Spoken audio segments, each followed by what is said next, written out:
Minggu yang panjang ya JM Team, kalau kita melihat memang kondisi Indonesia makin hari makin kondusif. Kita berdoa supaya yang terbaik untuk Indonesia, lekas pulih Indonesiaku, amin. Buat semuanya yang ada dimanapun, terutama yang pejuang-pejuang di jalan, ayo semangat, jaga kesehatan and stay safe selalu. Alright, di sini sudah ada Evelyn Nathan dan pastinya bersama geng Rabu Ceriaku. Firzi Idris, fans Newcastle yang sempat tersakiti. Enggak, biasa aja. Masih lah. Enggak, santai ya, tetap stay cool. aja. Dr. Rizal masih lah. Masih berasa itu. Jangan nyumpetin, jangan Nggak nyumpetin. ada. nyumpet-nyumpetin Tenang gitu aja, udah dong. dapet 2 penyerang baru aman. Aman. Yoi. Soalnya tadi kayaknya datang udah langsung pakai Oh, jersey-nya iya. Newcastle banget Iya, gitu ya. Karena bawa winner aja.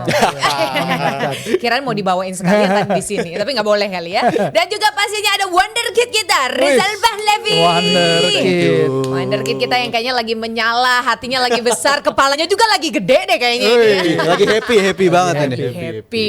Dan pastinya ini dia yang secara statistik memenuhi kolom komentar dengan head comment terbanyak. Ini dia. Maaf loh Kaldi Babazian, Emang maaf seperti loh. itu, nggak apa-apa. Tapi Emang seperti itu, benar. Fakta. Fakta. Fakta ya. Meskipun gue banyak head comments, tapi gue ingin mengawali hari ini dengan ucapan selamat untuk Evelyn Oh.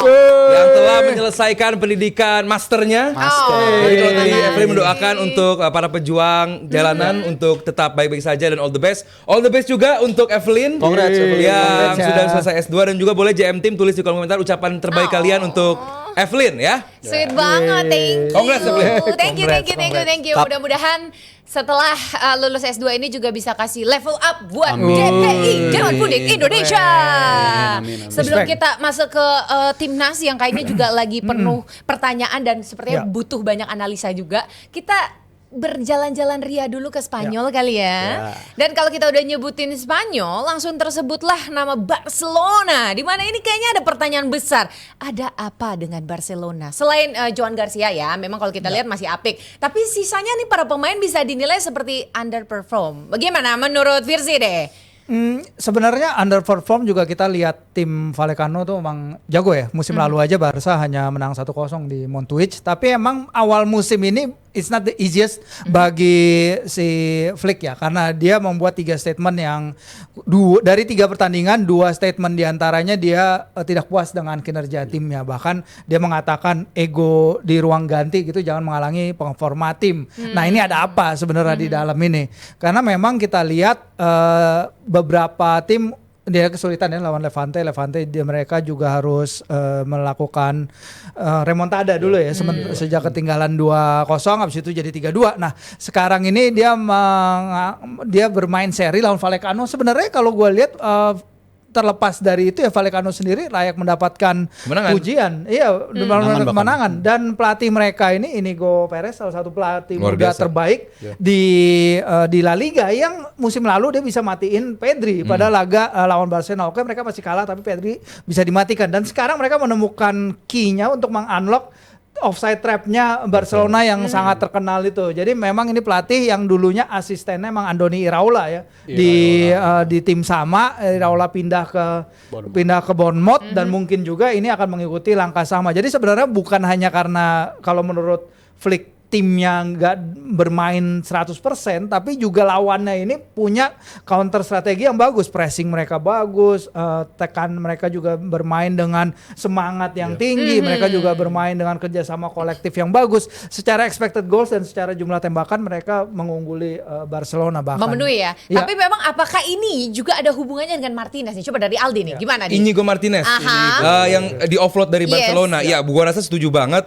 Dari 3 pertandingan ada 3 perombakan di belakang, jelas merupakan hal yang sedang dicoba oleh Hansi Flick. Mungkin belum menemukan formasi atau skema terbaik dalam bertahan. Kiper juga masih baru tapi menunjukkan performa yang luar biasa. Tapi kalau gue harus bilang, kalau tadi di awal Evelyn mengatakan bahwa La Liga gini-gini aja, justru gue nggak setuju. La Liga menunjukkan performa yang dalam segi permainan ya cukup menarik, apalagi ketika menghadapi Rayo dan juga Barcelona makin menarik pertandingan ini. Dua tim, lihat rekor transfer fee dari Rayo itu cuma 8 juta euro. Segitu doang, segitu kecil tapi bisa menunjukkan performa yang luar biasa. Yang tidak menunjukkan performa luar biasa adalah VAR. VAR. Karena Apa nggak salahnya? ada dia. VAR ya? Karena mati VAR-nya. Mati, iya. Gimana lu sebagai panpel, ya kan? Kalau game tuh ada panpel. Panpel ya pasti. Nah, panpel itu tidak mempersiapkan VAR sehingga mati. Dan itu pelatih dari Rayo juga mempertanyakan itu dan Iya. merasa dirugikan karena ada beberapa keputusan dari wasit yang Sempet nyala dianggap tapi habis itu mati lagi. dan mati lagi gitu. Biasa lah ya. Di situ. Iya, ini yang buat gue justru sedikit menurunkan kualitas dari La Liga yang punya gambar dari di TV sangat baik, punya bokeh efek. Terus juga permainan dari Rayo dan juga Barcelona yang sangat amat luar biasa. Rayo nggak ngerasa sebagai minder menghadapi Barcelona dengan kekuatan luar biasanya. Tapi harus ada dinodai dengan hal seperti itu. Iya, sayang banget sih. Sayang Tapi banget. mungkin kita ambil hikmahnya kali ini. Gimana dari Rizal nih, si paling bijak gitu ya. Hikmahnya adalah Barcelona sama sekali belum meyakinkan di musim ini. Karena di game Ya. pertama gue bilang di 2 minggu lalu ini nggak bisa dinilai mereka bagus apa enggak karena lawannya 9 orang ketika lawan Mallorca gitu. Mereka menang 3-0 lawan 9 orang. Game kedua harus susah payah comeback di babak kedua dan di game ketiga menurut gue puncak dari underperformance satu tim mereka ini. Jadi mereka lini belakang sama sekali nggak padu ya. Kehilangan Inigo Martinez gue rasa sangat berasa dan Barcelona punya reputasi bersama Hansi Flick selalu kesulitan ketika bertemu striker yang ala-ala Rayo kemarin. Yang striker istilah kalau bahasa kita ngendok gitu. Ngendok Iya. ditaruh di Makanya pinggir ngakalin aja. offside trap Iya, itu kan karena caranya. mereka di musim lalu dibobol sama Budimir sampai hat-trick. Abis itu si striker Dortmund juga mencetak hat-trick juga. Abis itu Girassi. ketika berhadapan dengan si Sorloth dari Atletico juga mereka selalu kesulitan. Jadi mereka ketika berhadapan dengan tim yang main kayak begini selalu kesulitan. Dan gua rasa ini akan jadi musim yang cukup tricky dan bukan nggak mungkin akan menjadi musim yang sulit bagi mereka untuk mempertahankan gelar kayak di musim lalu. Iya, tapi mungkin hikmah lainnya juga datang dari Joan Garcia gitu ya di Iya. musim ini saat mungkin Barcelona lagi nggak perform bestnya Iya. kali ya, lagi Iya. nggak best perform. Sebenarnya- Tapi justru Joan Garcia di sini Sisi muncul. positifnya di situ karena dia kan datang dari Espanyol yang jelas-jelas sudah merupakan rival ya. Rival utama dari Rival Barcelona. utama dan dalam pertandingan kemarin dia bikin 6 save secara total musim ini udah 9 save. Jadi memang Garcia dengan kondisi yang sekarang pendaftarannya pun sempat drama juga Iya, kan sempat waktu nggak itu bisa daftar. ketika si Ter Stegen tidak mau menandatangan formulir kesehatannya. Tapi sekarang dia nunjukin bahwa dia adalah kiper elit ya setidaknya dalam 3 laga ini. Kalau nggak ada Garcia ya bisa aja kebobolan Iya. jauh lebih banyak dan dia kayaknya lebih cocok dengan Highline ini karena kita tahu Chesney sebagus apapun dia pasti akan sedikit ya Lambat. bukanlah kiper yang Lambat. main dalam Highline itu. Jadi menurut gua kalau emang dia membuktikan diri dia harus buktikan diri cepat karena dia perlu perlu dapat dukungan fans karena banyak loh yang ragu terhadap keraguannya dia ketika dikontrak pada awal musim. Iya, dan bukan sebuah hal apik juga Evelyn kalau lu sebagai tim se-Barcelona tapi kiper lu sesibuk itu, Nah. Iya. artinya ada yang salah dengan midfield dan lini belakang lu karena sering banget ke expose. Betul, Tapi dan Joan itu Garcia bisa menunjukkan dengan bagus. adalah kesimpulan yang valid dari Iya. Barcelona di mana memang lini pertahanan ini masih jadi PR dan juga Iya. pastinya Flick pusing nih ya gimana untuk bisa mengadaptasikan supaya para pemain ini bisa segera beradaptasi mumpung masih awal-awal musim nih.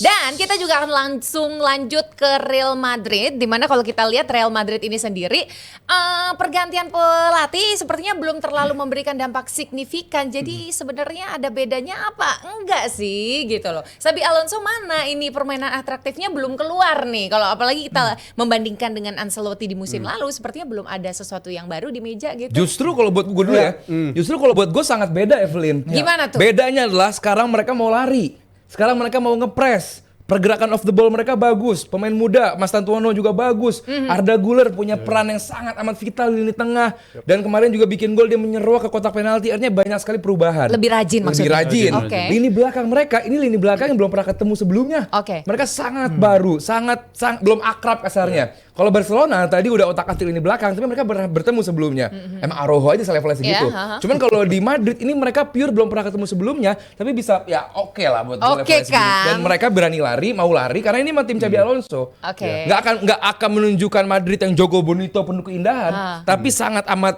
rajin dan kita akan lihat heat map dari antar pemain ini sangat bagus. Off the ball movementnya juga sangat bagus. Oke, apakah lebih rajin sama dengan lebih bagus? Coba Riza. Ya, gua rasa Madrid lebih rajin Ya. itu fakta ya. Tapi Oke. dari 3 game yang udah dihadapi sama Madrid dengan Alonso, selalu ada tren di babak kedua tuh ada penurunan gitu. Dari segi permainan intensitas tuh selalu ada penurunan dan Kenapa itu nggak tuh? lepas dari mungkin yang diinginkan oleh Xabi adalah intensitasnya tinggi dari babak pertama. Udah dan keburu menurut capek. gua, keburu capek dan di babak kedua agak drop begitu. Oke. Tapi kalau kita lihat dari 3 game pertama, gua rasa grafik Madrid tuh meningkat ya. Dibanding game pertama ngelawan tim yang benar-benar low block, parkir bis mereka cukup kesulitan. Di game kedua mereka juga harus melakukan hal yang cukup baik. Tapi di game ketiga ini menurut gue yang paling memuaskan. Kenapa? Karena harus ketinggalan terlebih dahulu gitu. Kita jadinya harus melihat sedalam apa sih kemampuan tim Madridnya bersama Alonso, dan itu berhasil ditunjukkan.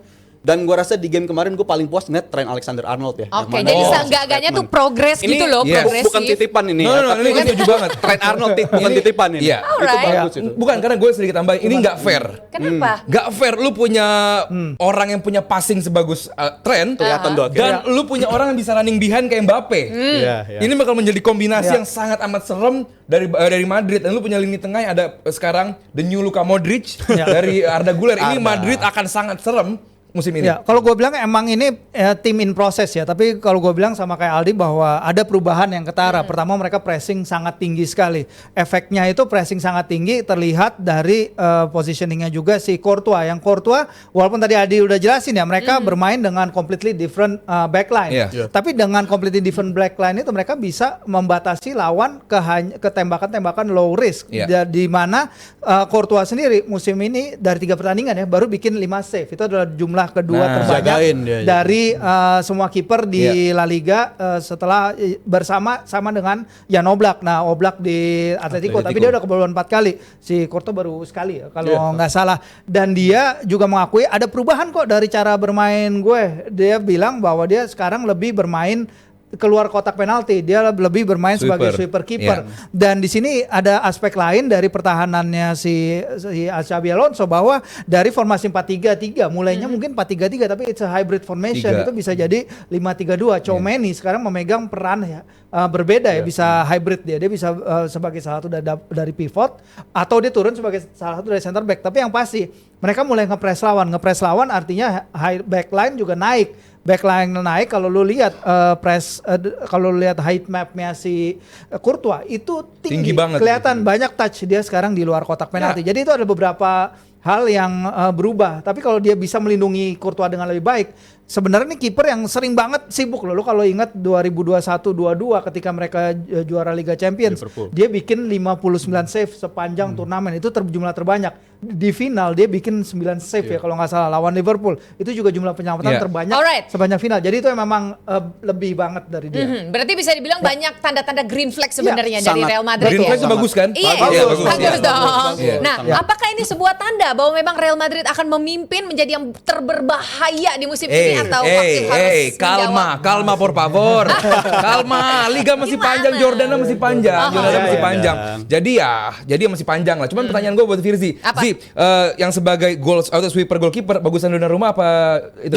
Nah, siapa tadi? Ya nggak Donnarumma sih, kalau Donnarumma gue ragu sih. donasi ya. Jadi Masih mending Courtois Courtois sih. ya? Walaupun dia emang bukan ideal ya. Garcia lah masih bagus. Gue rasa Madrid favorit ya, karena mereka ini tim yang masih belum ada Bellingham, dan gue rasa ini juga bakal jadi lagi-lagi pusingnya Oh, nggak ada pusing sih enak Bellingham? nih. Masih recovery apa? di bahu dia. Cedera Tetap. kapan? Dari yang musim lalu, bukan dari CWC ya, Yang tapi dari ditunda. musim lalu. Oh, jadi iya, membahas iya, sejarahnya iya, lagi iya. lah. Benar. Masih ke bawah. Tapi gue rasa ketika Bellingham fit nantinya dia bakal punya kesempatan. Tapi kayak gelandang udah nggak bisa diganggu-ganggu ya. Jadi mungkin dia akan Rotasi. main di sana Tapi atau ini kan Valverde yang digeser masalahnya ke depan Ancelotti kanan. juga kan, kebanyakan pemain bagus di skuadnya, jadi dia nggak tahu nempatinnya gimana. Nah, bingung Sejak kebanyakan. awal musim hingga pertandingan pertamanya Real Madrid juga ini mereka pre-seasonnya cuma 15 hari. Ibaratnya ya, kalau kita Ya, nggak ngitung umpama ya. Club World Cup, karena Club World Cup kan udah beda lagi.